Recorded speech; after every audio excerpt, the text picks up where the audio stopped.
Welcome to Crash Concepts, where the economy, energy, and the environment are explored. Up next, fresh ideas and insights into the factors that are driving the world and shaping your future. Presenting information you can't afford to live without, here's Chris Martenson. Welcome, everyone, to this Featured Voices podcast. I am your host, Chris Martenson, and it is February 26th, 2019.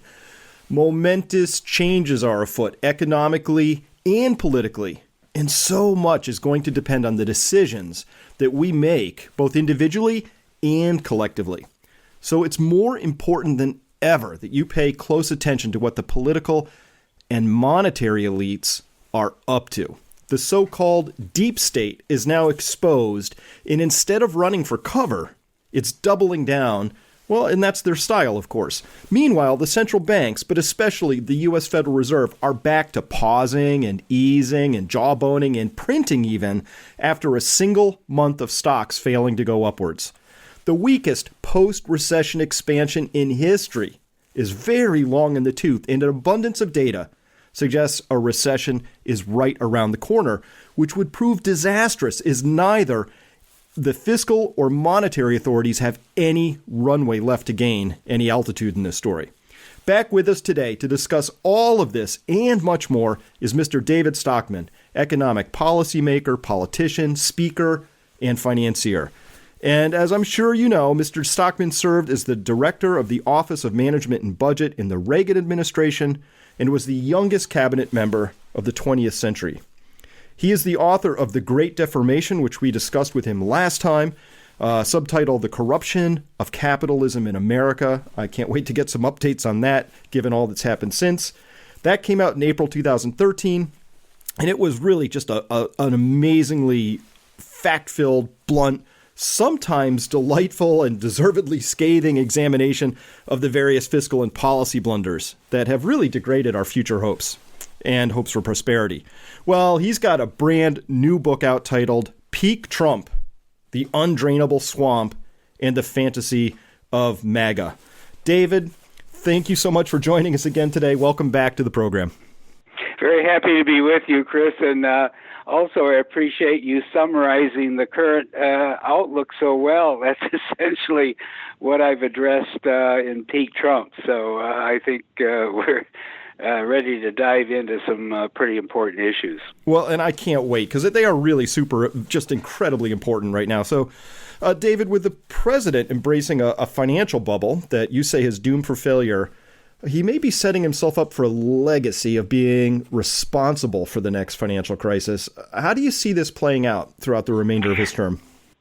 Well, I think that's exactly right. As I say in the book, I think he made a tremendous rookie mistake by not recognizing where he was in the economic and credit and Fed cycle when he was sworn into office, and essentially pivoting from, decrying the current circumstance as one big, fat, ugly bubble, which he said over and over during the campaign through November 2016. And yet within days of being inaugurated, he was embracing the economy, embracing the stock market, as a vindication of his policies that hadn't even, seen any kind of implementation at all.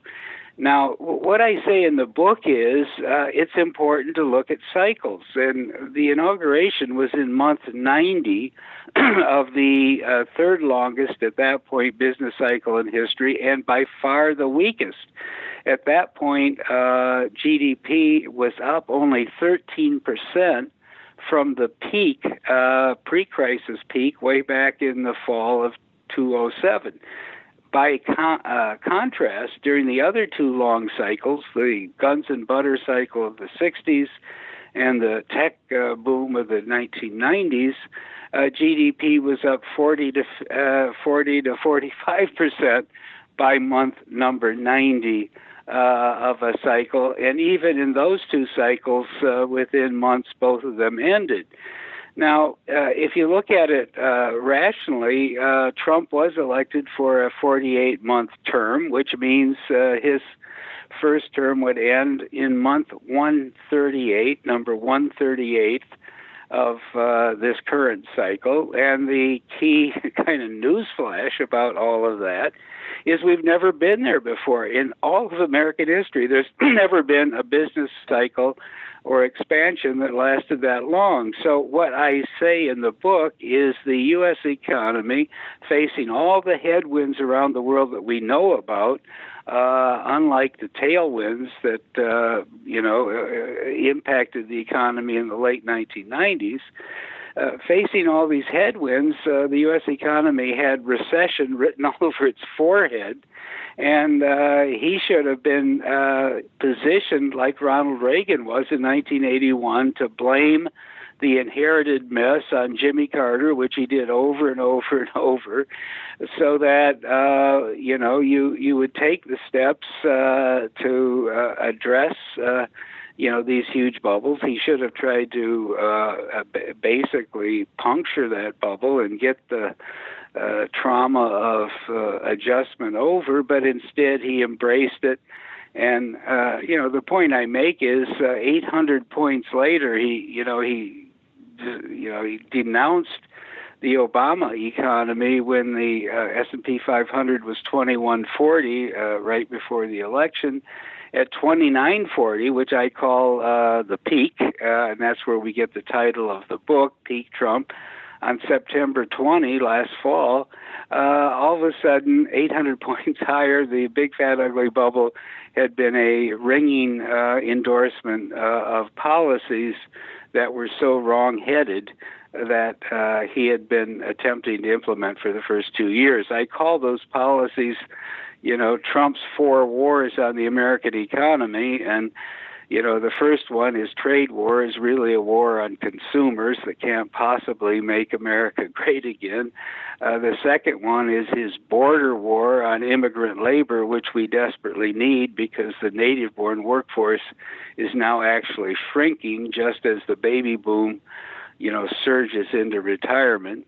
The third war is the political war on the Fed, which is upside down. They were finally trying to screw up the courage to normalize after dithering and delaying and ducking for years and years. And then the fourth war is really the war on national solvency. It's incredible that in year 10 of a business expansion, already in its last days, the Trump and the Republicans in Washington chose to massively increase the deficit to this year. The borrowing requirement will be in the order of $1.2 trillion, 6% of GDP, 10 years into a business expansion, unheard of historically, never really even contemplated before. And yet that's exactly what they did at the very time the Fed was finally beginning to, pivot, to use that word, to QT from the long period of quantitative easing. And that really meant they were dumping for the first time in history, really, bonds back into the market at a $600 billion annual rate. That was the policy for this fiscal year. At the same time that the Treasury, Uncle Sam, is attempting to borrow $1.2 trillion. Now that means there's $1.8 trillion of homeless bonds looking for a place to land in the bond pits of Wall Street, as I call it. And they will land, but it's a question always of price. It's always a question of what yield clears the market. And I can't believe that a 2.7% yield, barely above inflation, is going to clear the market once it becomes obvious that these deficits, the Trump deficits, aren't going to go away, and that when the recession hits, we're going to be borrowing somewhere in the range of $2 trillion on an annual basis. We'll be in totally uncharted waters. So, that's kind of a summary of, some of the factors that, lead me to conclude that peak Trump happened last fall, and there's a big slide downhill from here. So, David, a wonderful summary of that. And of those four wars, I'd love to get to all of them. We'll get to the Undrainable Swamp in just a minute. First, let's complete this idea, though, picking on one of those wars, the war on the Fed.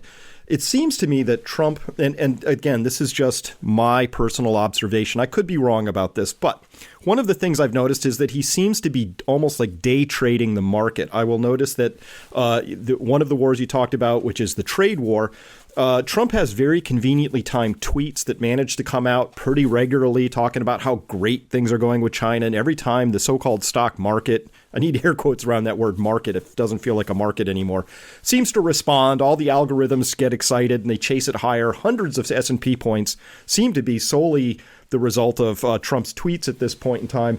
Looking at that, is Trump's war with the Fed really about what the Fed is up to? Does he understand truly where we are in this cycle, or is he just looking for a higher stock market? He's just looking for a higher stock market, and he's exercising his historic view that is the view of a leveraged real estate speculator in New York City who spent a lifetime borrowing money and writing essentially the financial bubble, the real estate department of that financial bubble that the Fed has been creating since the 1980s. So, he calls himself a low-interest man. He has no comprehension whatsoever, zero, nix, nada, nothing, of what monetary policy and central banking is all about. The point I make in the book is that the number one, number two, number three problem that he inherited was central bank dominance of the financial system, the falsification of financial asset prices, the irrational and unjustified pursuit of 2.00% inflation year in and year out, because that's essentially inflated the cost structure, the prices and wages in the American economy, made us increasingly less competitive against China and the whole, supply chain that's connected to it, and resulted in the massive offshoring of production and good jobs and manufacturing and increasingly even services now that you have the India price to contend with as well as the China price for goods. So I think, the whole mess we have stems from monetary central planning, Keynesian policy at the central bank. And unless you were willing to clean house at the Fed as the starting point, there was never any hope of making America great again, of MAGA, as he called it. And that's why also in the subtitle of my book, I call it The Fantasy of MAGA. You can't make America great again with trade wars and border wars and massive increases in the deficits and even easier money than we've already had. Those are totally the wrong solutions. So before we get to those solutions, let's go to the rest of that subtitle there. You're referring to an undrainable swamp in here. Can you elaborate on that for us?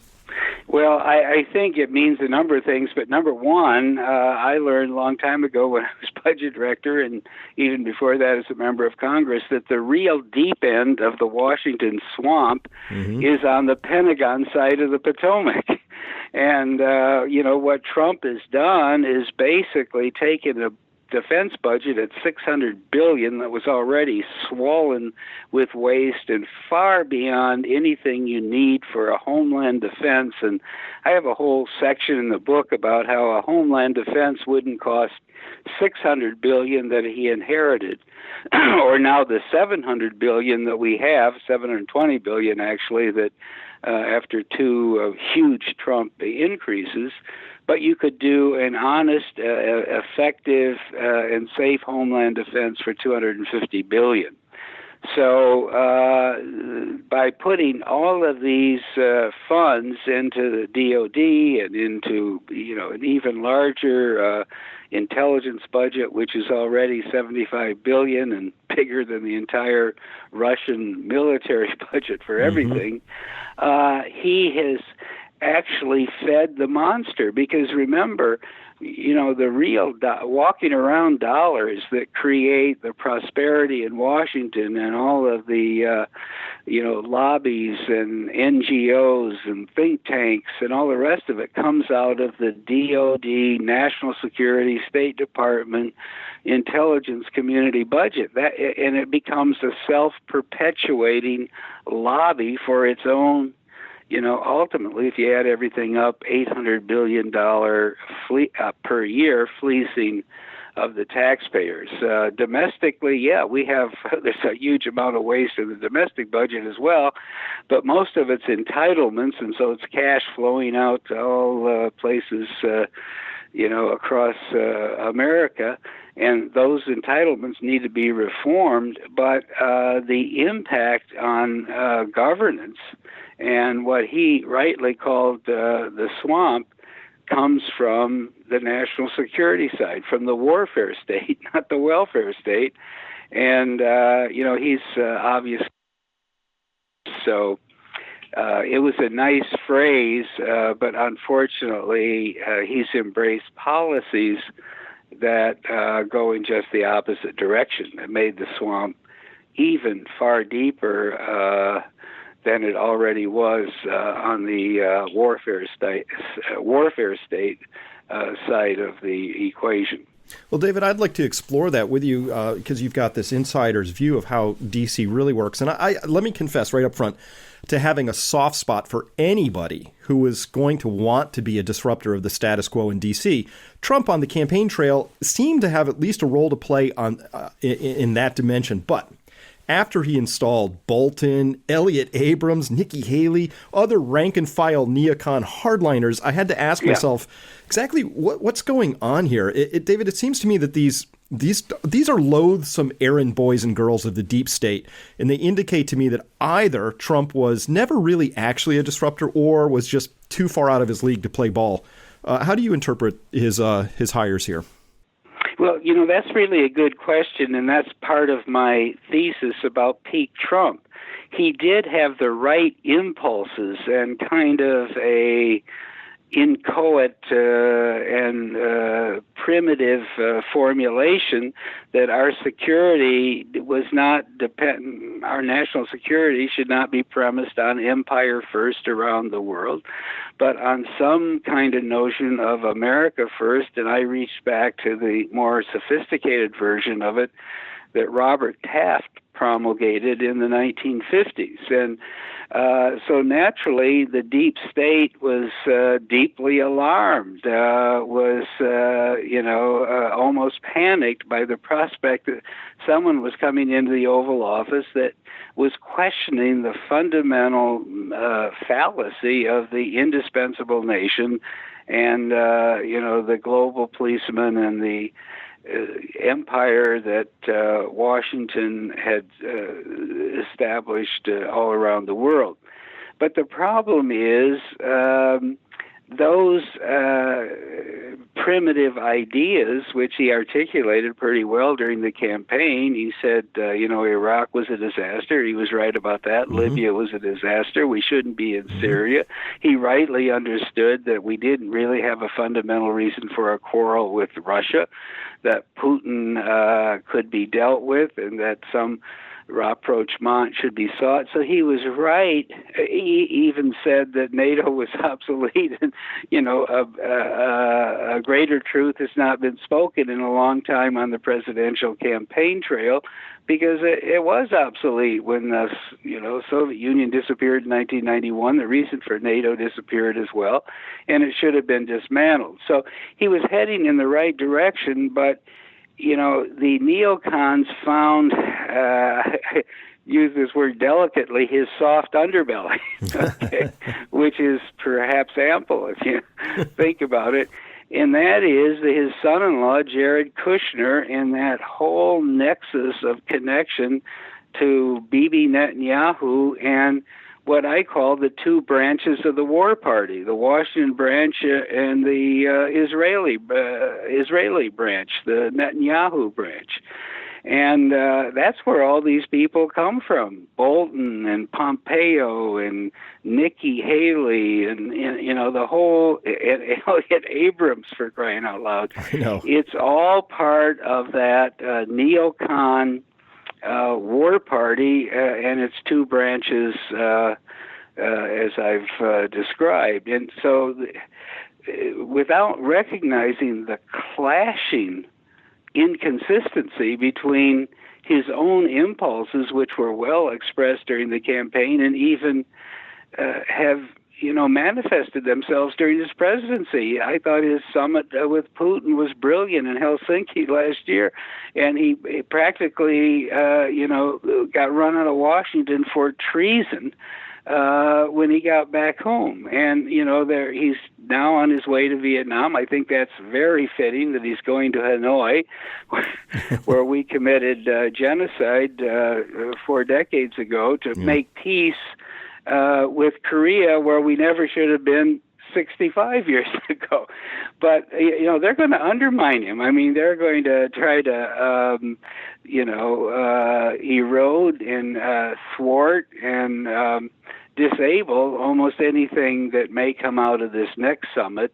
When you think about it, he's rightly wants to withdraw the 2,000 forces that were in Syria that never should have been there. Obama put them there, and he's not even been able to do that. Now, I mean, here you have a president of the United States with an impulse to say Syria, with a GDP of 20 billion only, which is about 8 hours of U.S. GDP, no threat to us whatsoever, a totally ruined country as a result of our intervention, along with the Saudis and the rest of them in this stupid battle against Assad, which was none of our business.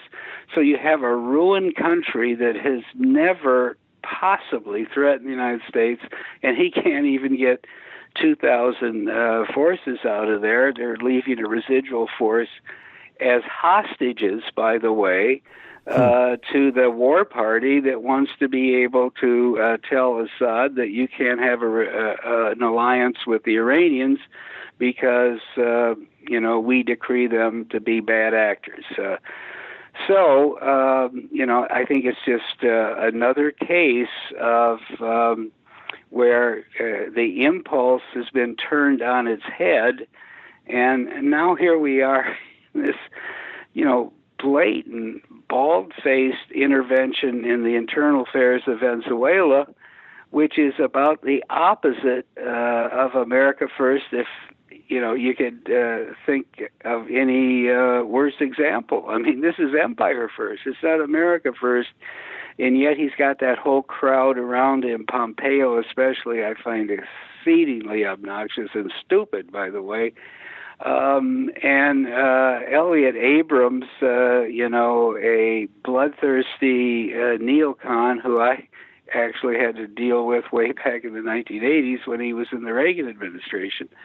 And it's almost inconceivable that someone who started out with such good ideas has ended up surrounding himself with such bad advisors and essentially allowed through their auspices the deep state to take him hostage.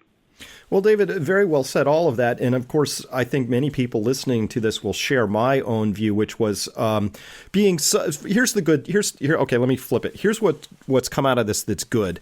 It's exposed that there's no remaining party of peace in America. It's exposed that the Democrats are just as bloodthirsty as the Republicans. It shows how whatever has taken hold of D.C. just can't possibly get enough more war. And Venezuela exposes this as much as anything. Look, I don't care if you think Maduro is a loathsome dictator or not. All you have to do is look at the last 8 or 10 or 20 regime change efforts by the United States to understand that the common people are never helped by these efforts. Yes. They're always harmed, deeply harmed. Libya is now an open slave market where it used to be the top performing brick in the world if you put it on the brick scale. So it's been absolutely destroyed. So this party wants to destroy. We destroy as a country for interests that are difficult to articulate. And I've asked a lot of people who are saying we have to go into Venezuela. What is the vital U.S. interest on display there, or in Syria, or in Libya? What are we really doing there, and why? What are our aims? What are our objectives? Nobody knows. So what happened here? Let me ask you this: how did we get here, and how do we get away from this? You mean generically, or in the Venezuela case? But it's a good case in point. Yeah, let's use it as a case in point. Because, the Washington establishment has got sort of a hard wing and a soft wing, and the hard wing, wants to let the bombs and the missiles and the drones fly. And then there's this other group that basically says, well, let's first try economic warfare before we go to deadly military warfare, but it's the same thing. We've got sanctions, and I go over this in quite at length in the book, on 30 different countries in the world. And in addition to the sanctions on countries themselves, like we're trying to do with the Iranians right now, deny oil markets to them everywhere in the world, even though that's their fundamental source of livelihood as a nation. But we also put sanctions on individuals, government officials, private businessmen, or cronies of Putin and all the rest of them. But here's the thing. There's hundreds of thousands of individuals from nations that we've targeted as bad actors who are now under sanctions. It's the biggest exercise in economic warfare around the globe that's ever been witnessed in all of human history. And I bring this up because that's what has caused the crisis on the margin in Venezuela. Obviously, socialism doesn't work. They had the tremendous oil reserves, probably even as great as Saudi Arabia, although of much lower quality. And the successive socialist governments there have blown it, so they made a pretty big mess, but it wasn't particularly our problem. But then we stepped in a year ago and started to impose sanctions that dried up their ability to engage in trade and to import food and other vital, items in the cost of living, and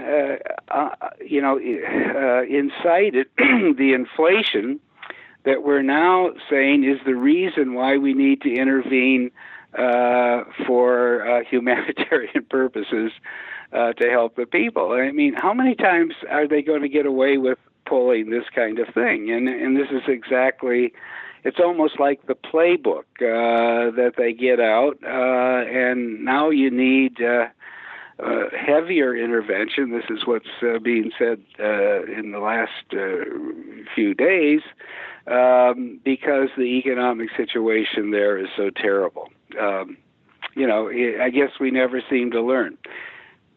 Well, that seems to be the case here. I'm just glad it's exposed, at least finally, to show that, it hasn't made a huge impact on a lot of the people I talked to yet, but hopefully it will soon, because as far as I can tell, America doesn't gain a lot from feeding this massive military and surveillance complex. It feels very expensive, and it feels like it's expensive at a bad time, because as I opened with, the amount of fiscal runway we've got left in this story is not a lot. And we know a recession's coming. They always happen. And so the Fed doesn't seem to have a lot of runway left. And so turning to that idea, recently Jay Powell, the chairman of the Federal Reserve, he was said to have pivoted in response to some downward pressure on stock prices in December of 2018, just a couple months ago. What word would you use to describe Jay Powell's change of heart? Well, I think maybe capitulated would be a more honest description of what he did. I mean, how in 20 days between the Fed meeting, I think on December 19th, in which he said shrinkage of the balance sheet was on automatic pilot, and interest rate normalization was underway and in the train for 2019. And then by January 4th, everything was on pause, on hold, and what had been the obvious thing to do, this balance sheet was so bloated at $4.5 trillion. People lose track of everything. We've got such a recency bias that I think it had been long forgotten that $4.5 trillion of balance sheet was an aberration. It was only $900 billion on the eve of the Lehman bankruptcy in September 2008. And I point out to people that it had taken 94 years to build the balance sheet of the Fed from scratch to $900 billion. 94 years. In the next 94 days, Bernanke had taken it to $2.2 trillion, up by 145%, and then they kept inventing new excuses to expand further with QE1 to the twist and all the other gimmicks they came up with. But at $4.5 trillion, we had basically engaged in massive financial fraud, because that uptick just between September 2008 and when the balance sheet peaked at $4.5 trillion, that $3.5 trillion gain was really involved the purchase of massive amounts of government bonds and GSE paper that had funded real, claims on labor and material and capital with, credits that the Fed, conjured out of thin air. And the idea that you can create $3.5 trillion of buying power out of thin air in such a short period of time and not distort and warp the system, that is, drive bond prices higher and yields lower, and then all of that cascades through the nexus of pricing in the financial markets. The idea that you could get away with that indefinitely is sort of at the heart of the problem that we have today. Now, it's interesting to note that in October 2011, I'm pretty sure it was October 2011. Bernanke had addressed October 2012, he had addressed exactly that problem. The massive inflation of the balance sheet then underway. Powell was on the Fed by that point in time, and Bernanke said very explicitly, no, we're not monetizing the debt, which has been a terrible financial sin since time immemorial. But this is a extraordinary circumstance, a temporary inflation, big inflation of the balance sheet, a loan to the financial system, which will then be withdrawn and liquidated once we have attained financial stability and the economy has been righted. Well, that has been the alleged intention all along. And when they finally got to October 2017, they began the shrinkage as promised, although much delayed, and at $10 billion a month. But by October 2018, that had cranked up to $50 billion a month, $600 billion a year run rate. Within 2 months, exactly what you would think might happen did happen. The financial markets began to reel under the impact of this huge cash drain that was going on, and the day of reckoning was arriving. It only took, as I said a moment ago, 14 days for Powell, to completely reverse course, capitulate, and prove that really what the Fed is about is simply coddling and, propping up the stock market, and the rest of it is all just window dressing. I mean, the constant talk about it's Humphrey Hawkins' objectives in inflation and GDP growth and all the other, economic metrics they look at. This is all beside the point. They twist and turn and manipulate those to justify whatever they're doing at the moment. And what they're doing at the moment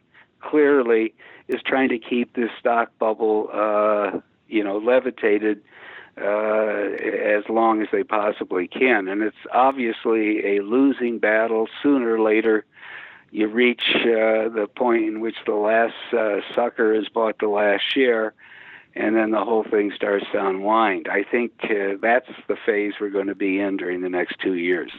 So you're getting to the heart of my next question, which is asking about what exactly are they so terrified of, allowing financial assets to correct?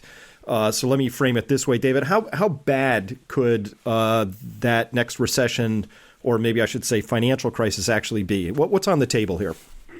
Well, I think what's on the table is a long slog at the bottom. In other words, there won't be in the financial system a V-shaped snapback like we had last time, because last time the Fed, was at the funds rate was at 5.25 on the eve of the crisis, and they were able to take it down to zero.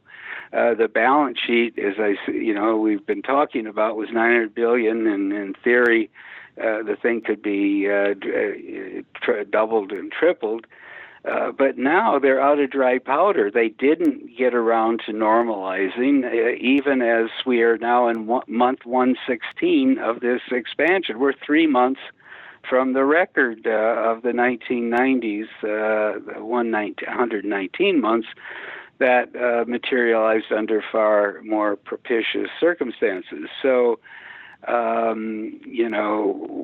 where we stand today is on the precipice of the next stock market unwind, which the key point that I make in the book is that triggers the new form of recession. In other words, 40 years ago, when the Fed let things get out of hand and allowed credit in the business system and in the household sector to expand too rapidly, and housing market would get red hot, or capital goods markets would get overheated, it would step in, raise interest rates. That would curtail credit in the Main Street economy. The economy would start to wobble. The market would see that coming, and the stock market would go down in response to an emerging and latent recession. Now, today, I think it's the opposite. What happens today is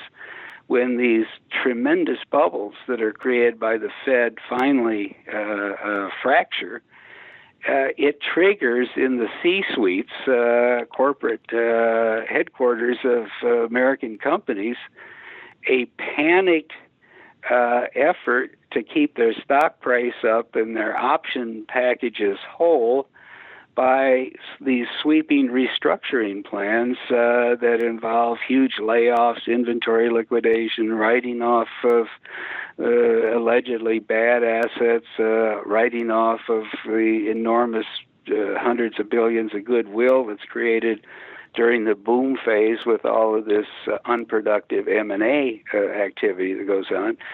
So the crash triggers the C-suite liquidation. We've seen that twice now this decade, and that brings about a recession that no one sees coming. And that's why I'm pretty confident that before we get to November 2020, there will have been another sequence just like 2008 and 2009, except this time without any dry powder left.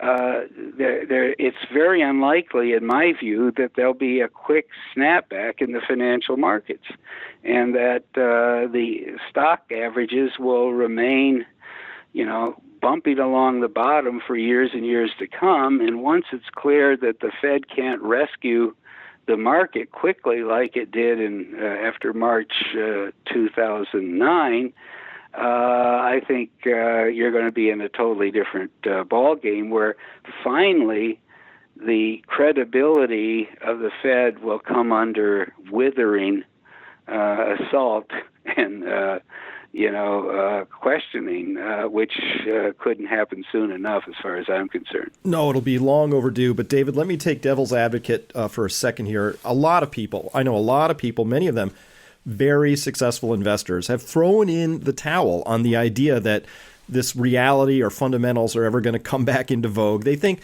there's nothing to prevent the Fed from simply doing more this year, maybe next, the year after that. Maybe the Fed can expand their balance sheet by buying bonds again. Sure, maybe they buy stocks this time, maybe even beanie babies if they think they have to. Are there really any limits on what the Fed can do here?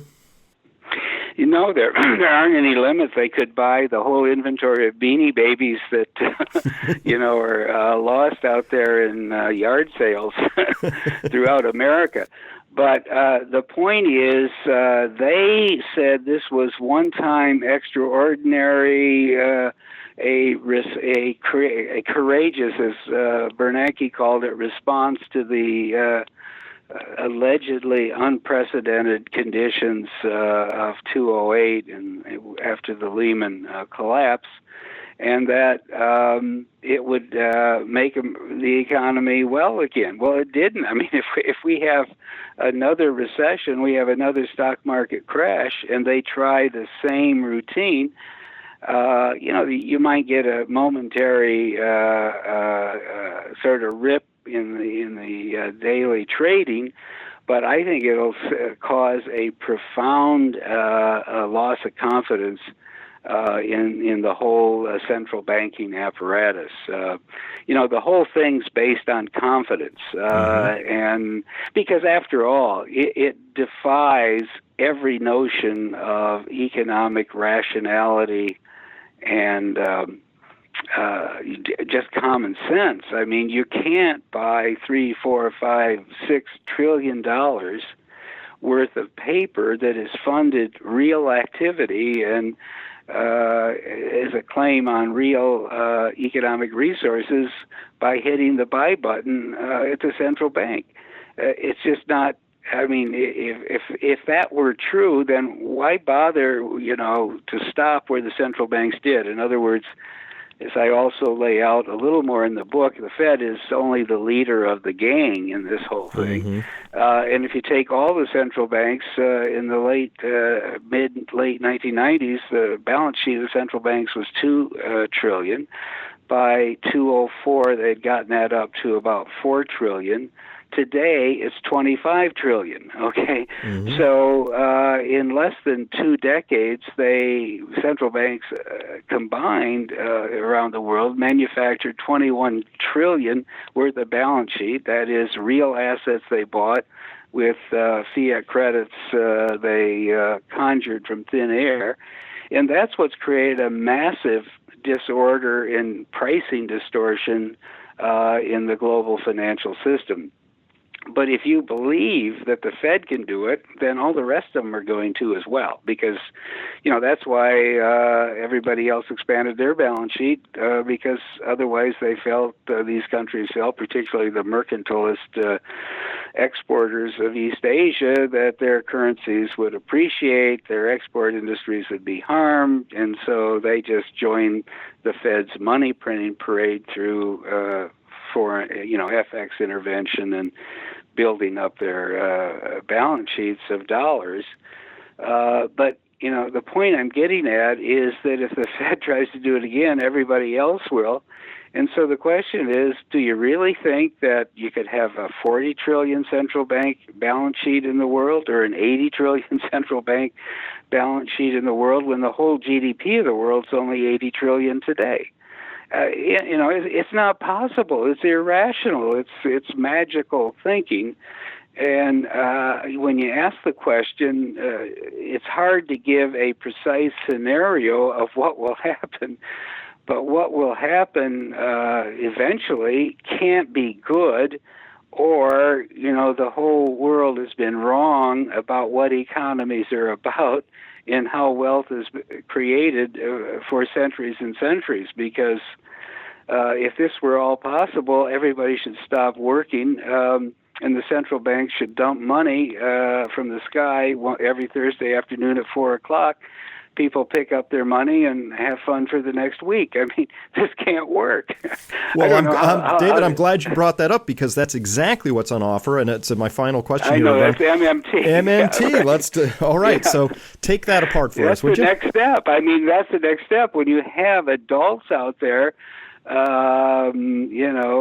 with a straight face proposing, well, let's not bother with QE because that put the minted money, the fiat money or credit into Wall Street dealers who then, sold the bonds and repurchased some stock, and there was an indirect process of allegedly wealth effects that produced a boom on Wall Street but didn't do a lot for Main Street. That's pretty obvious. And I have one fact in the book I'd just like to throw in here, which I think is overwhelming, and that is if you go back to the pre-crisis peak, late 2007, and look at the NASDAQ 100, which has been the leading edge of this bubble, the tech sector, and you actually adjust the index for inflation. In real terms, it's up 200%. And I'm not talking about from the bottom in March 2009. I'm talking about the prior peak. It's up 200%, whereas industrial production is up 3%. Labor hours consumed by the U.S. economy from the prior peak are up only 6%. And real household median income is up 0. So if Main Street is, up 0 to 6%, and Wall Street in the same, real terms is up 200%, there's something fundamentally wrong. It was like a totally lopsided, bifurcated recovery that will be pretty obvious once the next recession sets in. And then you get these MMT people coming along and saying, well, the mistake was they pumped the money through Wall Street. Let's just pass it out directly to every citizen or householder in America. I mean, that's essentially, that's true helicopter money, but they'd probably use FedEx to deliver it rather than, actual helicopters. This is insanity. And yet, almost every discussion I get into now, well, what about MMT? I mean, it shows you how far financial literacy has been degraded or corrupted by this kind of Keynesian central banking that's gotten worse and worse and worse by the year, by the month, and practically by the day. We can see that right now where we have this new theory that, our inflation targeting was quite slightly miscast because instead of 2% change per year, we should be targeting the price level, the kind of PCE deflator level, index level, so that if we fall short one year, we have the right to make it up the next year. Well, I mean, there's not a shred of evidence that says 2% inflation is better than 5% or 0% or -2. And yet we've now reached the point where these are almost like medieval theologians counting angels on the head of a pin, saying we've got to go to price level targeting. Why? Because then they can print more money. I mean, that's the essence of it. It's totally irrational. Everything they're talking about. By the way, another thing I address in the book is, as part of this whole discussion, this thing called R-star. Now, when people have to start talking in such obscurantus terms, something is up. But R-star, they can't even call it the neutral rate of interest. That's what it means. They got to have some, obscure symbol so that if you're not part of the priesthood, you don't know what they're talking about. But anyway, that the natural rate of interest is somehow half what it used to be. The guy that Trump put on there, Clarida, who was head of the economics department of Columbia and an advisor to PIMCO, so you can see where he's coming from, has basically said recently, well, we used to think the R-star was 4%, now we think it's 2%. Well, if R-star is 2%, and of course it's totally a made-up thing, it's invisible, it's a theoretical nothing burger that they made up. The only real interest rate is what supply and demand in the free market would produce, obviously. But if they're now saying we need to have 2% inflation come hell or high water, because that's what price level targeting is all about, and we're going to lower our money market target to 2%. They're basically saying money should be free forever, as far as the eye can see, world without end, until time immemorial. I mean, this is what these alleged adults on the Federal Reserve are now saying. Well, David, it absolutely boggles my mind, and I think the critical point you said a few minutes ago, which is that money is it's not a real thing. It's a medium of exchange. It's a claim on real things, and so there always has to be a balance between real stuff and then how you're going to denote that in your markers, which we'll call money for the moment. And it seems to me like the MMT people have it upside down. They think that money is the source of wealth.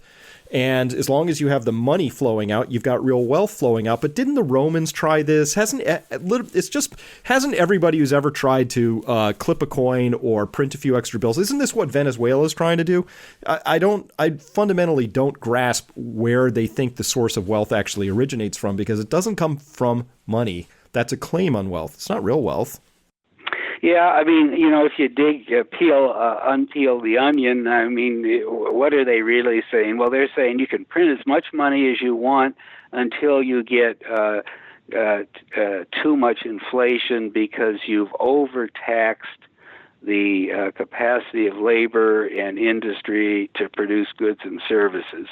But until you reach that point, you can print all the money you want, because they don't see it as money; they see it as demand. Okay, but the underlying, assumption is that people are too damn stupid to know that they're wealthy and they should be spending more money.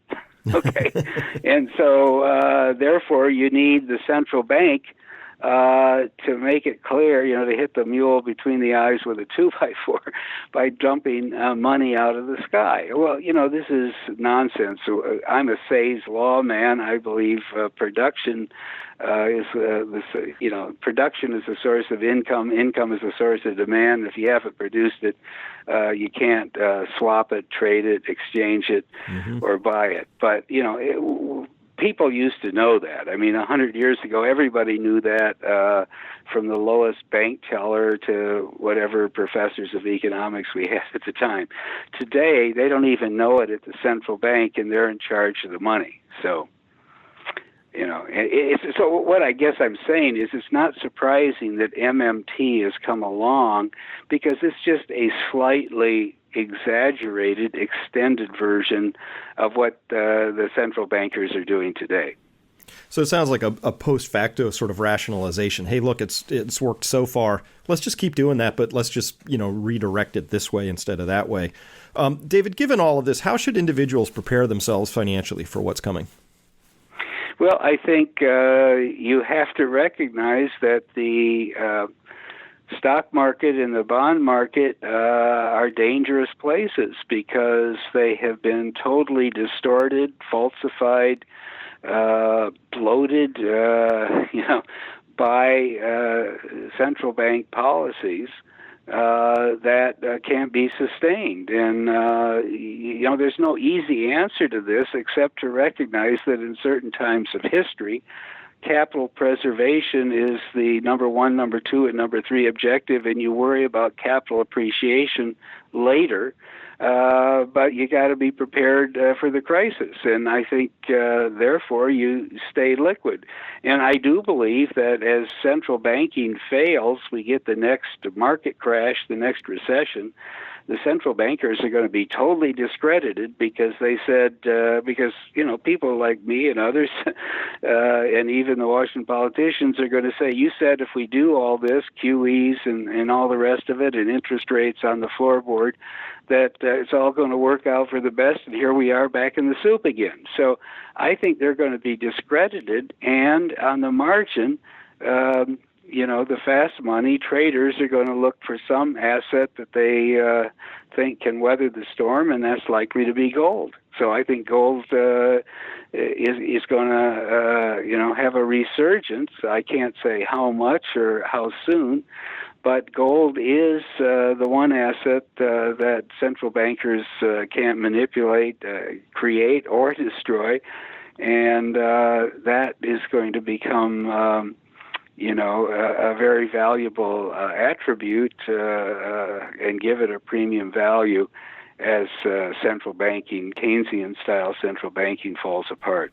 Well, with a pro tip for sovereign nations who happen to be listening in, just don't store your gold in London if you want to have access to it when you need it. Right, exactly. Seems like we should have learned that by now. Well, everybody, we've been speaking with David Stockman, author of Peak Trump, The Undrainable Swamp and the Fantasy of MAGA. We've barely touched on just the tip of the iceberg of all the incredible information that's in there. I have a ton of questions I didn't even get to, but get the book, read it, be prepared for what's coming next. David, thank you so much for your time today.